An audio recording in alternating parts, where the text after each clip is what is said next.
उत्तर प्रदेश के 2022 के चुनाव के जहां पर ये चुनाव शुरू हो चुका है।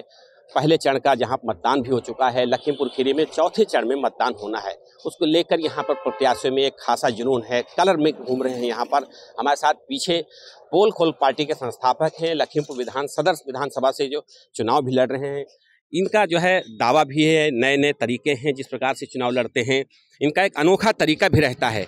आप देख सकते हैं साथ में यहाँ पर कलरफुल लोग हैं जो काले लिबास में सब यहाँ पर रहते हैं। इनके साथ में आइए इनसे बात करते हैं। नरेश सिंह भदौरिया जी, आप चुनाव लड़ते हैं, ये काले लिबास में आपके साथ में हैं, कलरफुल लोग चलते हैं, क्या कारण क्या है? अब जो इस समय वर्तमान व्यवस्था चल रही है, जिसमें नेता जो है जिस तरीके से माफी की योजनाओं का घोषणा कर रहे हैं, ये हम इसका विरोध कर रहे हैं। तभी हम काला झंडा काले लिबास के साथ उतरे हैं और नारा दे रहे हैं कि नेताओं तुम शर्म करो, मुफ्त की बातें बंद करो। यदि मुफ्तखोरी नहीं रुकी तो ये देश बिक जाएगा, और यदि देश बिक जाएगा तो मेहनत कश मर जाएगा, और जो मुफ्तखोरी की बात करेगा मुल्क का सत्यानाश पढ़ेगा। इसलिए हमने कहा है कि नेताओं, ये जो रोज रोज वादे कर रहे हो, कोई तेल दे रहा, कोई चावल दे रहा, कोई गेहूं दे रहा, कोई कह रहा हम कर्जा माफ कर देंगे 10 दिन के अंदर, कोई कहता सिलेंडर देंगे, कोई कहता हम स्कूटी देंगे, कोई कहता लैपटॉप देंगे। आखिरकार मैं पूछना चाहता हूँ, ये नेताओं ने अपने बाप की कमाई का पैसा देंगे या हम सबके टैक्स का पैसा देंगे?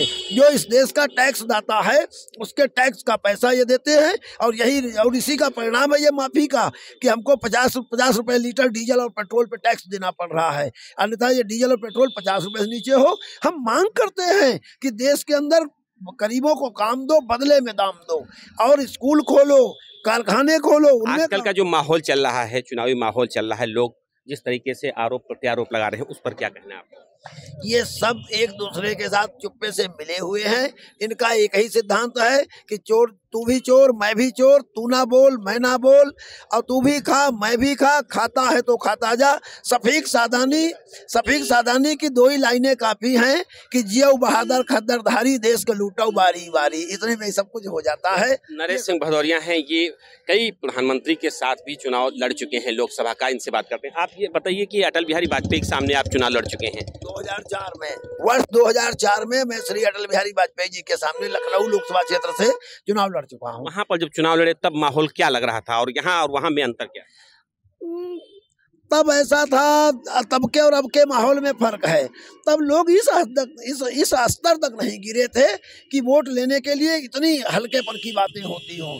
तब लोग सिद्धांतों के साथ राजनीति की बात करते थे। जब घोटाला का क्रम उस समय भी चरम पे था। यूपीए 2 की सरकार में जो घोटाले खुले थे उसको लेकर जनता में गुस्सा था। और अब जिस तरीके से देश में जाति धर्म और संप्रदाय की राजनीति हो रही है, इसके अलावा फिर गरीब अमीर के बीच में गेहूं चावल ये दे दो वो दे दो। मंदिर बन रहा है, उस पर क्या कहेंगे? मंदिर बन रहा है, मैं कहता हूँ मंदिर बन जाए, मस्जिद बन जाए, गुरुद्वारा बन जाए, इससे देश का कहीं विकास होता हो तो लाओ यही बना दो। आज चुनाव निशान क्या आपका है? हमारा चुनाव निशान कैंची है। तो क्या कहेंगे कैंची के बारे में? कैंची से ही नेताओं की जड़ें काटने का काम किया जाएगा। इस तरीके से जड़ें काटेंगे आप? इनकी जो जनता के बीच जा रहा हूँ, जनता को कह रहा हूँ कि टैक्स देने वालों, मेहनत करने वालों, तुम्हारी सत्यानाश की कहानी शुरू है। अगर ये कहेंगे माफ माफ माफ तो देश कर देंगे साफ, और हाफ तो देश हो जाएगा साफ, और चिरी फिरी तो समझो मेहनत करने वालों की टांगे चिरी। आप इससे पहले जूतों की माला भी पहन के चलते थे। हाँ। तो वो संदेश क्या था जूतों? वो ये था कि नेता चुनाव के लिए इस स्तर तक गिर जाते हैं कि उनको चाहे जूते मार लो, चाहे मुंह काला कर लो, वोट चाहिए। तो उस समय तो हम नेताओं के चरित्र और चेहरे को प्रस्तुत किया करते थे। और ये यहाँ भी एक दिन आप देखिएगा, यहाँ भी वो रौला।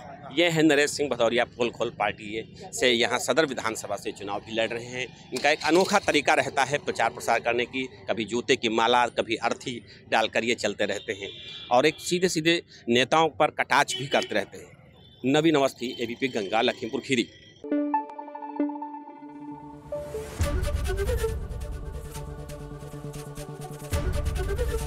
एबीपी गंगा, खबर आपकी, जुबान आपकी।